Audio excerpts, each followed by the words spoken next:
Margaret had lived in the house for 37 years. She knew every creak in the hallway, every groan the furnace made on cold mornings, every sound the kitchen cabinets produced when they settled at night. She knew them the way you know the rhythm of your own breathing. Until the morning she realized they were changing. It started with the coffee maker. She'd filled it the night before, same as always, and when she pressed the button at 6:15, it began its familiar gurgling. But halfway through the brew cycle, it stopped. Not with the usual click and hiss. It just stopped, silent. Then 3 seconds later, it started again, louder. Margaret stood at the counter, staring at the machine. The sound wasn't right. It was the same sound, technically, but it came a heartbeat too late, as if it had been waiting for her to notice the silence first. She unplugged it, plugged it back in. The cycle completed normally. She told herself it was nothing. 2 days later, the bathroom faucet did something similar. She turned it on to wash her hands, and the water ran for exactly 4 seconds before cutting out completely. No sputter, no fade, just silence. Then it resumed, stronger than before, almost forceful against the porcelain. Margaret turned the handle off and on again. Normal flow, normal pressure. She called her daughter that afternoon. Rachel answered from her car, stuck in traffic somewhere across town. She suggested Margaret was probably just noticing things she'd never paid attention to before. Old houses do weird things, Rachel said. Did Margaret want her to come by on the weekend to take a look?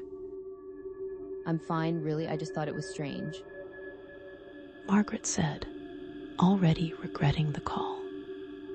Rachel asked if she was sleeping well again, and Margaret ended the conversation quickly after that. Rachel meant well, but she had a way of turning every concern into a symptom of something larger. Loneliness, anxiety, grief, even though Margaret's husband had been gone for 6 years now, and she'd made her peace with it. That night, Margaret sat in her living room with a book she wasn't reading. The house settled around her. The refrigerator hummed. The heater clicked on. The floor joists contracted as the temperature dropped outside. All normal sounds, all exactly when they should happen. Except the heater. It clicked on 5 seconds before the thermostat would have triggered it. Margaret knew this because she'd been watching the display on the wall. 68 degrees, set to turn on at 67. It turned on at 68. She stared at the vent in the ceiling. Warm air poured out. The thermostat still read 68. Margaret stood and walked to the hallway. She looked at the thermostat up close. The display was correct. The temperature was correct, but the heater was running. She turned the system off manually. The air stopped. The house went quiet. She turned it back on. The heater resumed immediately, even though the thermostat now read 69 degrees. Margaret turned it off again and left it off. She slept poorly that night, not because she was cold, but because the silence felt wrong. The house had never been this quiet. Even with the heater off, there should have been ambient noise. The hum of appliances, the distant sound of traffic on the main road, something. But there was nothing. She woke at 3:17 in the morning to the sound of footsteps. Not her footsteps. She was still in bed. But someone was walking down the hallway outside her bedroom. Slow, deliberate steps.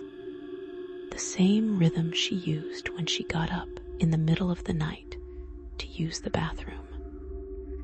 Margaret held her breath. The footsteps stopped just outside her door. She waited 5 seconds, 10, 20. Then the footsteps resumed, moving away from her door, back down the hallway, fading into silence. Margaret got out of bed and opened her door. The hallway was empty. She turned on the light. Nothing. She walked the length of the hall, checking each room, the bathroom, the spare bedroom, the office. All empty. She went back to bed but didn't sleep. The next morning, she called a handyman. Not Rachel. She didn't need her daughter thinking she was losing her mind. The handyman arrived at 10. A man in his 50s named Ed, who'd done work on the house before. He checked the faucet, the coffee maker, the heater. Everything looked fine to him, he said. No leaks, no electrical issues. The thermostat was working exactly like it should. But it turned on early. I watched it. Ed suggested it could have been a delay in the display. Sometimes they lag a few seconds behind the actual temperature. Margaret nodded, but she didn't believe him. She'd lived in this house long enough to know when something was off. Ed left, and Margaret spent the rest of the day trying to work in her office. She was a copy editor, working remotely for a publishing house, and she had a manuscript due by the end of the week. But she couldn't focus. She kept listening. The house was making sounds, normal sounds, the refrigerator, the pipes, the wind against the windows. But they were coming in the wrong order. The refrigerator would hum, then stop. Then the pipes would creak.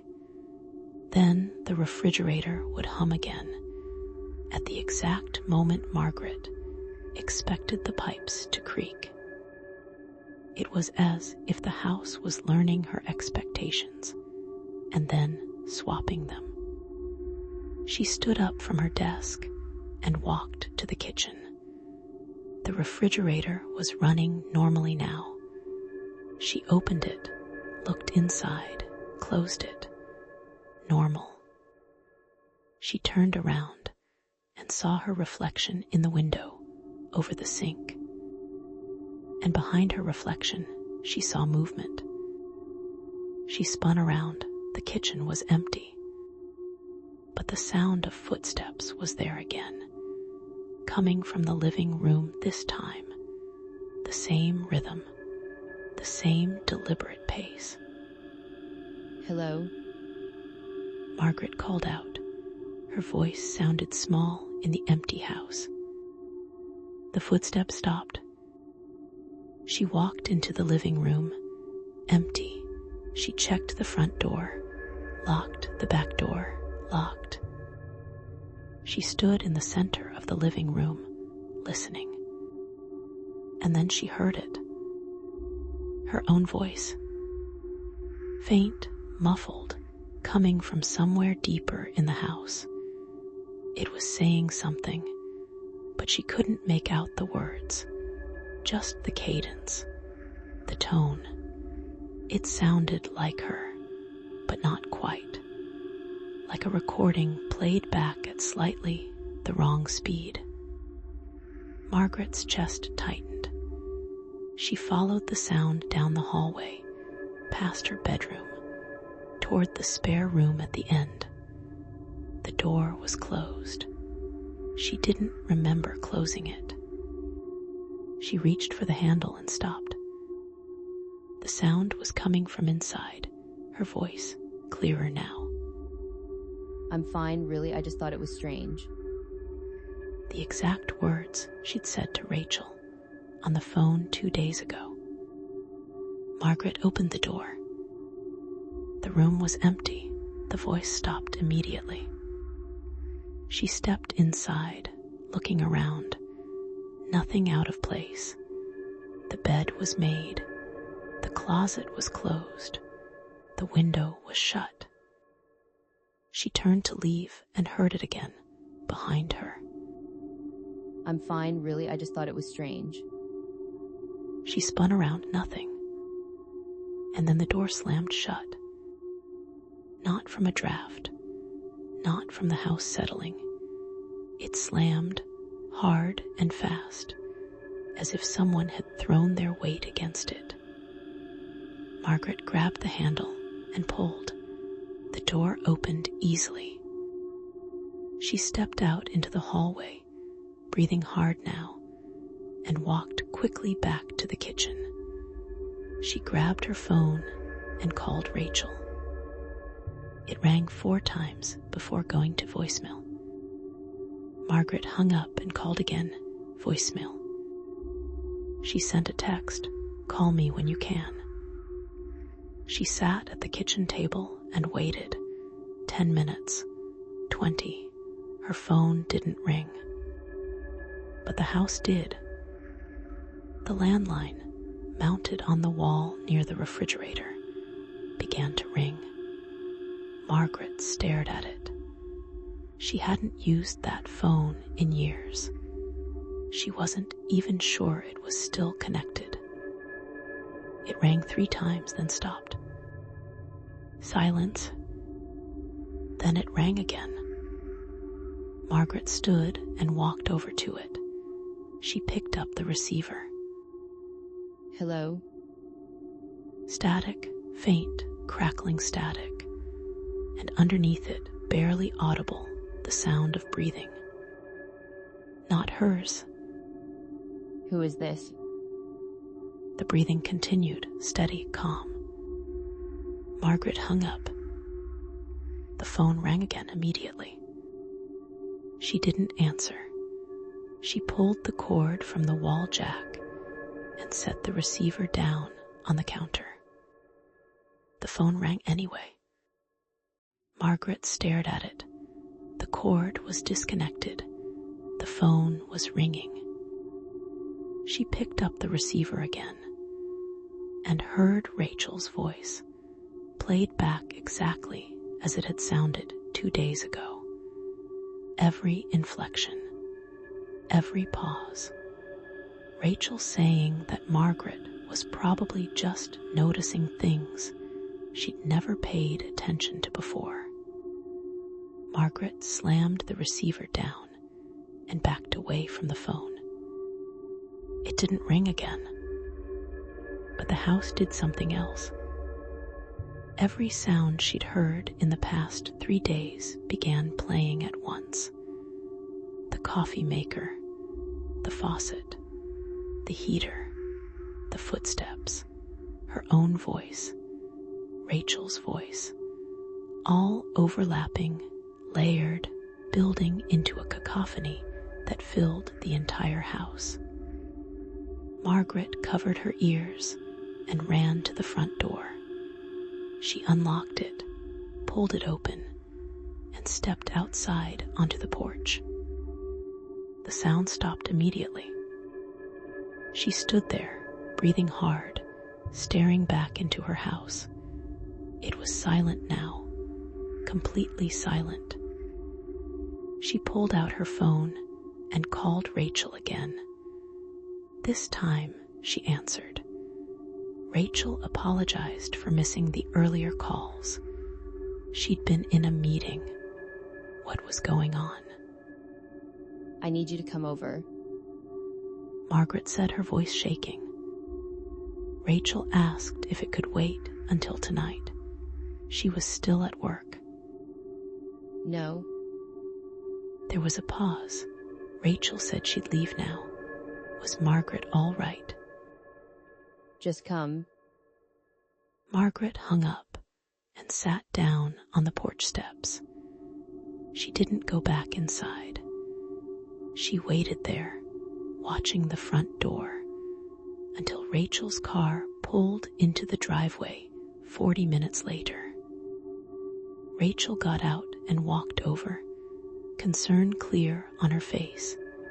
She asked what had happened. Margaret sounded terrified. Margaret stood and gestured toward the house. Something's wrong with it. Rachel looked confused. Wrong with the house? The sounds, they're not right. They're repeating. They're playing back things I've said, things you've said. I heard footsteps. I heard my own voice in the spare room. Rachel's expression shifted from concern to something softer, more careful. She suggested they go inside and figure it out together. I'm not going back in. Rachel said Margaret had to. It was her house. Not until you check it first. Rachel hesitated, then nodded. She'd check.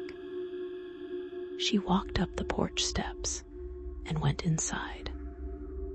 Margaret stayed where she was, watching through the open door as Rachel moved through the living room, the kitchen, down the hallway. Everything was quiet. Rachel came back out a few minutes later. There was nothing, she said. No sounds, no voices. Everything was fine. It stopped when I left. Rachel suggested gently that maybe it wasn't happening the way Margaret thought it was. Margaret felt something cold settle in her chest. You think I'm imagining it? Rachel said she thought Margaret had been under a lot of stress. She was alone in this big house. She worked from home. She didn't get out much. I know what I heard. Rachel said she believed Margaret had heard something, but maybe it wasn't what she thought. Houses make sounds, especially old ones. Sometimes our brains fill in the gaps, especially when we're anxious. Margaret wanted to argue, but she didn't, because part of her wondered if Rachel was right, if maybe she'd been alone too long, if maybe her mind was playing tricks on her. She went back inside. Rachel stayed for an hour, making tea, sitting with her in the kitchen, talking about work and normal things.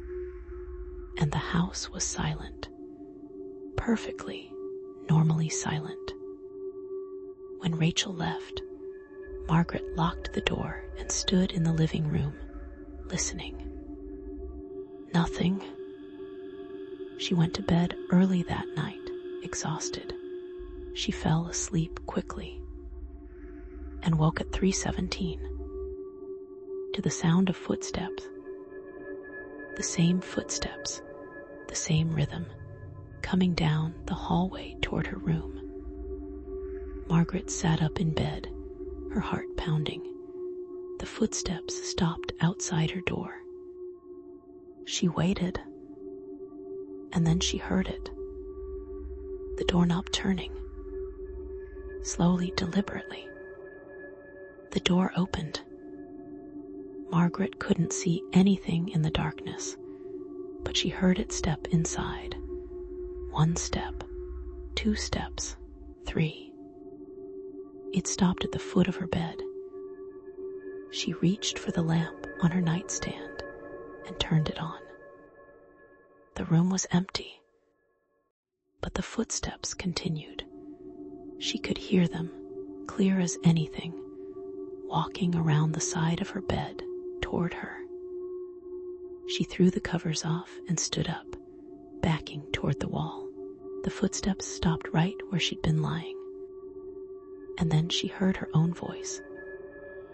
I'm not going back in. Spoken in her exact tone, with her exact inflection. Margaret pressed herself against the wall, staring at the empty space where the voice had come from. Then Rachel's voice came from the same spot, saying that Margaret was probably just noticing things she'd never paid attention to before. Then Ed's voice, saying everything looked fine. The house was speaking, not playing back recordings, speaking, using the voices of everyone who'd been inside. Margaret ran, out of the bedroom, down the hallway, into the living room. She grabbed her car keys from the hook by the door and pulled the door open. And stopped, because standing on the porch, exactly where she'd been standing earlier that day, was herself. Not a reflection, not a shadow. Her, Margaret, standing there, staring back at her with blank, empty eyes. And then it spoke. I know what I heard. Margaret slammed the door shut and locked it. She backed away, breathing in short, panicked gasps. The doorknob didn't turn. There was no knocking, no sound at all. She waited, listening, for what felt like hours. And then the house went silent again. Completely silent. Margaret didn't move. She stood in the living room, keys still in her hand, waiting for something to happen. Nothing did. She sat down on the couch, not taking her eyes off the front door. And that's when she understood. The house wasn't haunted. It wasn't malfunctioning. It was learning. Every sound she made, every word she spoke, every movement she took, the house was absorbing it, cataloging it, and now it was using it. Not randomly, not chaotically. It was practicing. Margaret looked around the living room, at the walls, the ceiling, the floor. This house she'd lived in for 37 years. This house that had always been filled with sound. Her footsteps, her voice, her life. The house had never echoed before, because it had never needed to listen. Until now. Margaret stood and walked slowly to the center of the room. She looked up at the ceiling and whispered, What do you want? The house answered immediately. In her voice. What do you want? Perfect, exact, not an echo. A response. Margaret lowered her gaze and looked toward the hallway. The darkness there seemed deeper now, thicker. And from somewhere inside it, she heard footsteps. Her footsteps, walking toward her. Margaret took a step back. The footsteps in the hallway matched her rhythm exactly, maintaining the same distance. When she stopped, they stopped. When she moved again, they moved. She was no longer alone in the house. She was being mirrored. Margaret turned and walked toward the kitchen, moving quickly now. Behind her, the footsteps followed, keeping perfect time. She reached the kitchen and spun around. The hallway was empty, but the footsteps were still there, closer now, just beyond the edge of the kitchen doorway. And then they stopped. For 5 seconds there was nothing. Then Margaret heard her own breathing. Not her actual breathing. Another version of it coming from the hallway. The same shallow, frightened rhythm she was producing right now, but delayed by half a second. An auditory shadow. She held her breath. The breathing in the hallway continued for one more cycle, then stopped. Margaret exhaled slowly. The house exhaled with her, perfectly synchronized now.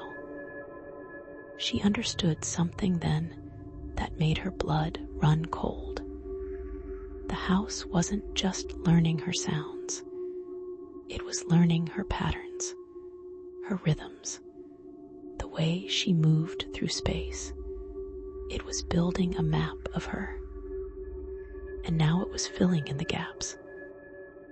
Margaret backed toward the kitchen counter, her hand searching for something, anything.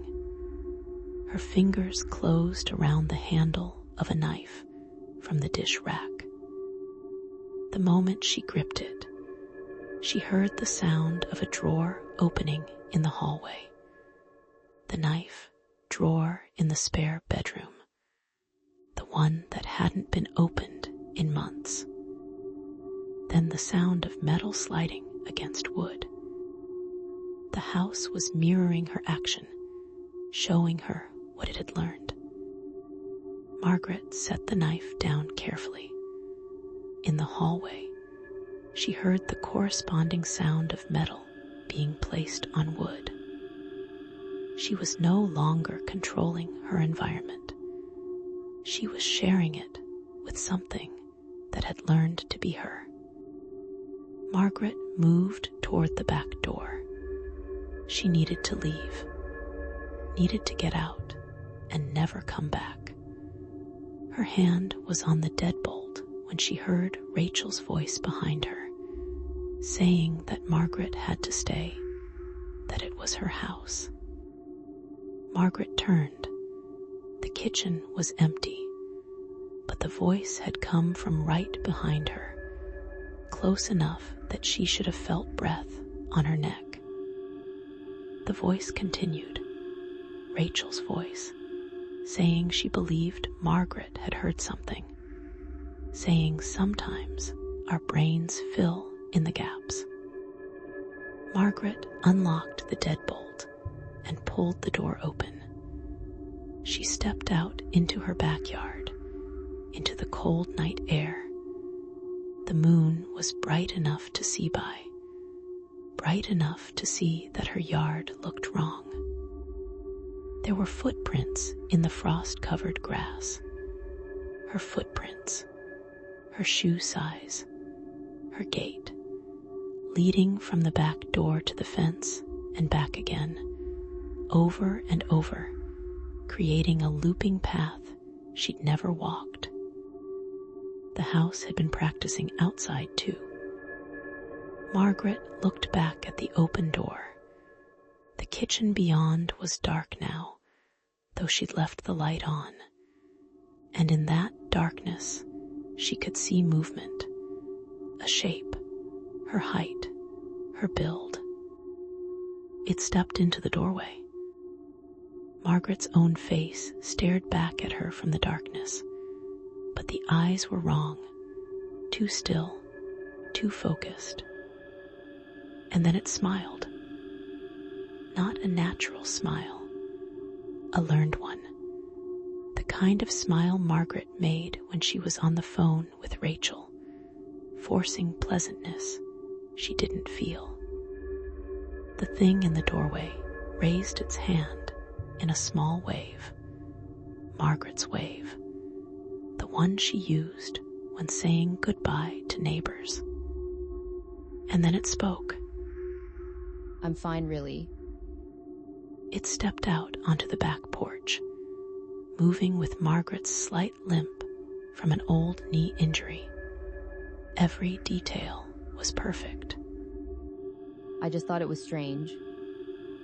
It took another step forward. Margaret ran. She ran across the yard to the back fence, climbing over it in a way she hadn't done in decades. She dropped into her neighbor's yard and kept running around the side of their house, out to the street. She didn't look back until she reached the sidewalk. Her house sat quiet and dark. No movement in the windows. No figure on the porch. Margaret pulled out her phone with shaking hands and called Rachel. It rang once, and then Margaret's own voice answered, saying she needed Rachel to come over. Margaret hung up immediately. She stared at her phone. That wasn't possible. She'd called Rachel's number. She'd seen it on the screen. She tried again. Same result. Her own voice answering, telling Rachel to just come. Margaret hung up and dialed 911. The line connected. She heard the ringing tone once, twice. And then silence. Not dead air. Silence. The specific quality of silence she'd heard in her house. The listening silence. Margaret ended the call. She was alone on the street at 3:45 in the morning. No cars. No lights in the neighboring houses. Just her and the house she'd lived in for 37 years. The house that had learned to be her. Margaret started walking. Away from her house, down the street, toward the main road. She walked for 20 minutes before she saw headlights. A car approached and she waved it down, stepping into the street. The car slowed but didn't stop. As it passed, Margaret saw the driver's face. A middle-aged woman staring straight ahead, not looking at Margaret at all. As if Margaret wasn't there. She tried 3 more cars. Same result. They slowed slightly when she stepped in front of them, then drove around her as if avoiding an obstacle they couldn't quite see. Margaret looked down at herself, at her hands, her body. She was here. She was solid. She was real. But something was wrong. She turned back toward her house. It was 6 blocks away now, but she could still see it, rising above the other homes on the street. A dark shape against the slightly lighter sky. And as she watched, a light came on in the living room window. Then the kitchen. Then the bedroom. Someone was home. Margaret started walking back, not because she wanted to, because she needed to understand. It took her 15 minutes to reach her front yard. The house looked normal now. Lived in. Warm. Every light on the first floor was glowing softly. Through the living room window, she could see movement. A figure moving back and forth, carrying something. Margaret's figure, wearing Margaret's bathrobe, making coffee in Margaret's kitchen, living Margaret's morning routine. Margaret walked up to the front door. It was locked. She reached for her keys and realized they were still inside, on the hook where she'd left them when she ran. She knocked. The movement inside stopped. Footsteps approached the door. Margaret's footsteps. The same rhythm she'd heard for 3 days now. The door opened.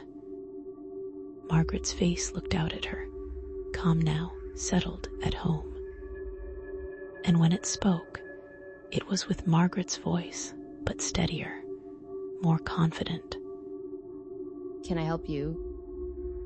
Margaret stared at herself, at this thing that had learned every detail of her life, every sound she made, every movement, every word. The thing that had practiced being her until it was perfect. The house hadn't needed to echo before, because there had been only one Margaret. Now there were two, and the house had chosen which one to keep. The door closed quietly in Margaret's face. She heard the deadbolt slide into place. Then footsteps moving away, deeper into the house, into the life that had been hers.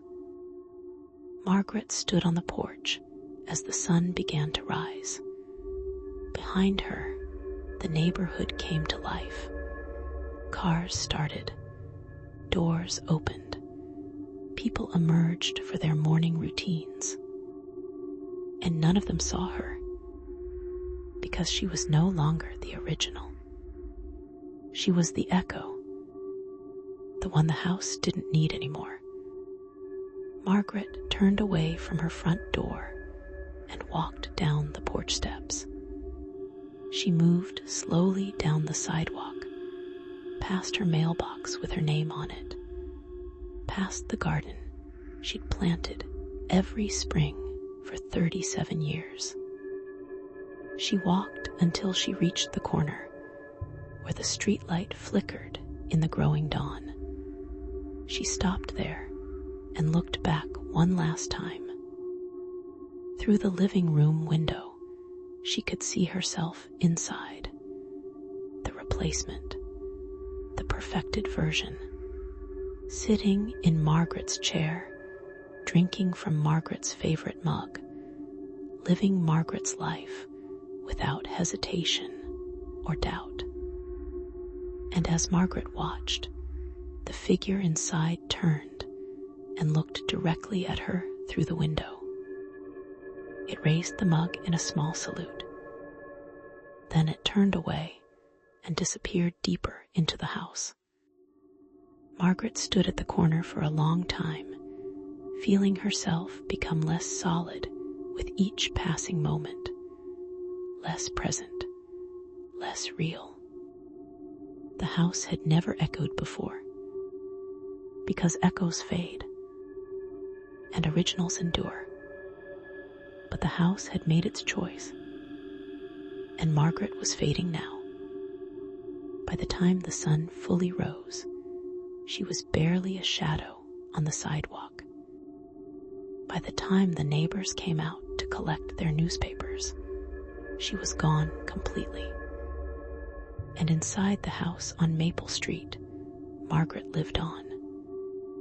Perfect, unchanging, never doubting, never questioning. The version the house had always wanted, the one that would never leave.